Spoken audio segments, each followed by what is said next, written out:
नमस्कार दोस्तों।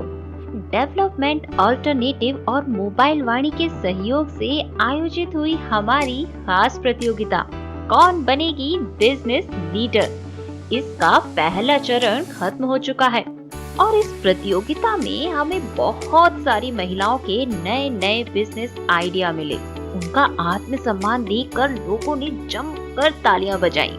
दोस्तों, जब ये महिलाएं मंच पर खड़े होकर अपने बिजनेस आइडिया बता रही थी, तो ऐसा लगा ही नहीं कि ये कोई साधारण घरेलू महिलाएं हैं। उन्होंने निर्णायकों के सवालों का बेबाकी से जवाब दिया और अपने सपनों को साकार करने की पूरी योजना बताई। सच कहें तो प्रतियोगिता में जीतने वाली महिलाओं के आइडियाज ने वहाँ मौजूद बाकी महिलाओं को भी काफी प्रेरित किया। अगर विश्वास नहीं होता तो चलिए आपको सुनवाते हैं कौन बनेगी बिजनेस लीडर की विजेता छन्नू कला का बिजनेस प्रेजेंटेशन।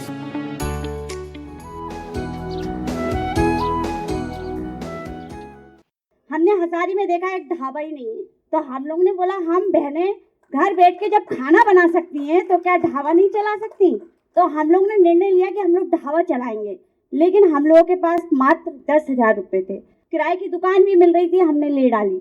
तो हम लोगों ने बोला ऐसा करते हैं, अपने 10,000 में सामान ले आते, वो सामान ले आते जो मतलब नया दिखेगा भी और खाएंगे भी, जो चल रहा है आजकल।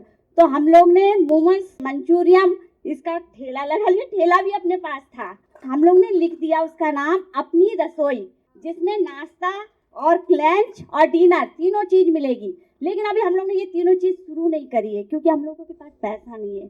हम लोगों को पैसों की जरूरत है। हम लोगों ने ताराग्राम में बात भी करी थी दीदी लोगों से, मैडमों से, कि हम लोगों को मतलब 30-40 हज़ार तक का पैसा मिल जाए तो हम लोग पूरा प्रॉपर ढाबा चालू कर दें।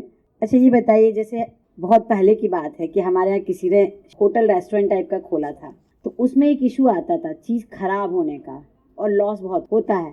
तो ये आप कैसे कर पाएंगे? जैसे अभी आपने कहा कि हमारे पास पैसे भी नहीं है, अभी आप खुद का इन्वेस्ट करेंगी, और फूडिंग का तो ये होता ही है कि आपने सुबह, अभी गर्मी आ रही है, तो ये कैसे आप मैनेज कर पाएंगी? 10 लेडीजों के घर फ्रिज है, सब अपने अपने फ्रिज में थोड़ा थोड़ा लगा लेंगे, ले लो, और जब पैसा हो जाएगा तो दुकान में भी एक फ्रिज रख लेंगे। इसमें आपके घर के लोग भी लगेंगे, आपकी टीम लगेगी, किराया भी देना होगा। तो आपने क्या अंदाज लगाया कि दिन भर में कितने ग्राहक आएंगे और कितने का बिकेगा और कितनी आपकी लागत आई और कितना बचेगा? ग्राहक तो बहुत आएंगे, क्योंकि हमारी हसारी में इतने चटोरे हैं और बच्चे तो इतने ज्यादा कि क्या बताया जाए। क्योंकि देखो, अगर बच्चों को पता चले कि कुछ नई चीज बन रही है, उसमें लहसुन प्याज नहीं है, और ये मम्मी एक बार हम खा के आके देखते हैं, फिर आपको बताएंगे, आप भी चलना। वो आएंगे, उनके साथ पूरी फैमिली भी आएगी खाने। तो मेरा तो बजट होना ही है, मैं कमाऊंगी भी और मेरी पूरी 10 महिलाएं भी कमाएंगी। अगर ढाबा नहीं चला तो? मैम, अगर ढाबा नहीं चलेगा तो ढाबे के साथ हमने टिफिन सेंटर भी खोलने का सोचा है। जैसे हम लोगों को, मान लो हम तो घर में ही बनाते हैं, तो हम लोग को आइडिया नहीं मालूम है ना, तो हम उसके लिए भाई ढाबा जो चलाते हैं पुराने, उनको लेकर आएंगे, उनसे एक बार सीख लेंगे और बस प्याज लहसुन हटा देंगे, बाकी सब डाल देंगे।